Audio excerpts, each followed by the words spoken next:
So as you're adding materials, one of the most important things to do is when you are adding an assignment, you are wanting students to submit something to you, whether it is a link to something, it is a Google Doc, it is something that they are going to create and they are going to upload. When you get to the module about course administration and student workflow, you will see what that looks like from the student side, but it's important obviously to know how to set it up properly. So under adding materials, I'm going to add it at the top here. So I could simply go here and add assignment, but again, it's going to drop it to the bottom. But just so you can see, I'm going to click here and add an assignment. So what's important about this is obviously you give it a name. So we're going to call it sample assignment. I could give students the instructions here. I could attach a link, a file, anything I want to it. I can embed something, whether it's a video, something from my drive, things like that, to attach to it. What's the most important point that I want to get out of this video is that there's a regular assignment and then there's something called Google Drive assignments. A regular assignment, which we're going to do right now, is we are not attaching a Google Doc slide sheet or something to it where you want to give a copy to each student. So this could be an assignment where you want to give them a PDF. They might write over top of it and they want to submit it back to you. Or you're just giving them an assignment, they're going to create a video. They're going to create something and send it back to you that you have everyone in the classrooms all in the same spot. We are in the next portion is a Google Drive assignment. That is completely different because, and it looks completely different on the student side, which I'll show you now, as well as the teacher. So I could give it a due date if I wanted to, category, which we'll talk about eventually once that gets to your grade book. For now, for the purpose of this video, I'm just going to leave it as ungraded. Submissions are enabled. I can leave this go. I'm not copying other courses. I'm just going to simply hit create. And you're going to see at the top, it's going to say sample assignment. And what happens when I click on it as the teacher is right now I have no users, and it says out of 2 because I only have 2 students enrolled. If you had 25 students, it would say 0 out of 25. What I want to point out, and you'll see from the student side when you get to that module, it will say submit assignment for the kids. When they submit it, you will see in alphabetical order your entire roster and telling you if they put it in the assignment on time or if it was late. Regardless, you can click on their name and their submission, and over here, you would be able to view it. So again, all of the assignments and things would pop up as the students would submit them. Pretty straightforward. Let me go back now and show you the difference between the Google Drive assignment and why the Google Drive assignment is so powerful. So the same way, I'm just going to go here again, and again, I can use add materials if I want to, or I'm simply just going to click under here, right underneath it, and we're going to do add assignment again. I'm just going to call this one sample Google assignment, just so we can see the difference. So sample Google assignment. Again, I could give them some directions, instructions, attach something to it if I wanted to. But the most important thing is right here, it says assign from app, Google Drive assignments. When I click on this, your Google Drive should be attached. If it may the first time, it may ask you if you want to connect it and allow you just want to do that.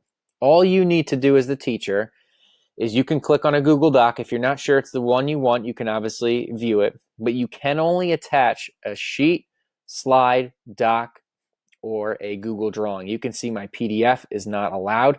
It's not going to allow me to attach it. And this purpose is to assign a copy to each student. So if it's a template, if it's something you want to give them that you want them to fill out, but you don't want everyone to be typing on the same one, you want them to have their own copy. So I have a sample paper. I'm going to attach it.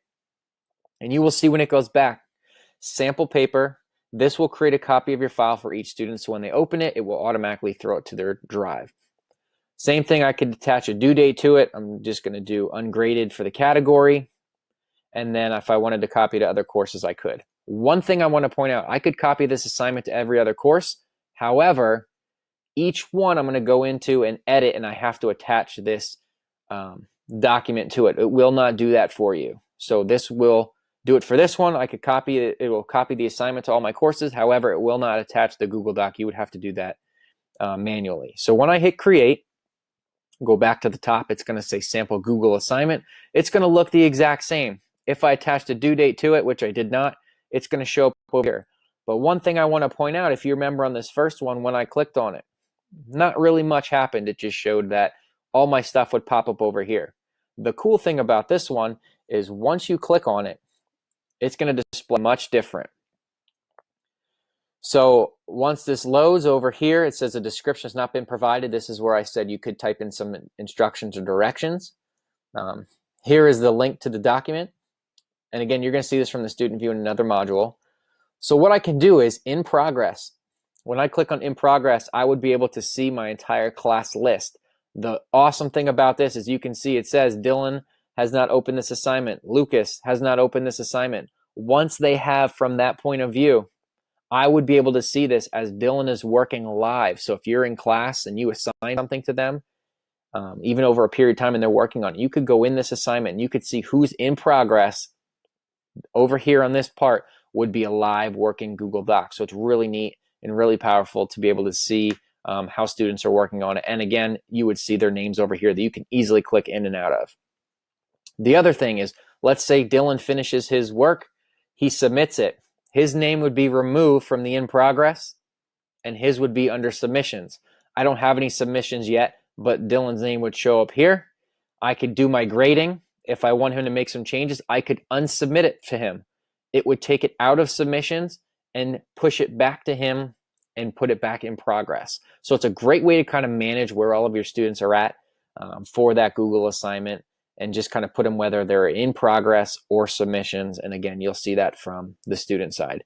This is really powerful. This has come a long way and is really good to kind of manage and organize your work. And the really nice thing is on your Google Drive, once you do your first Schoology Google Drive assignment through this, it will create a folder in your Google Drive called Schoology Google Drive Assignments. And what it would do is it would create a folder called Sample Google Assignment, and it would automatically make a copy of their final submission and put it in there. So at the end of the year, if you did a bunch of Google assignments, it would have all their folders, all of their work, all in one spot, which makes it super convenient and really easy to use.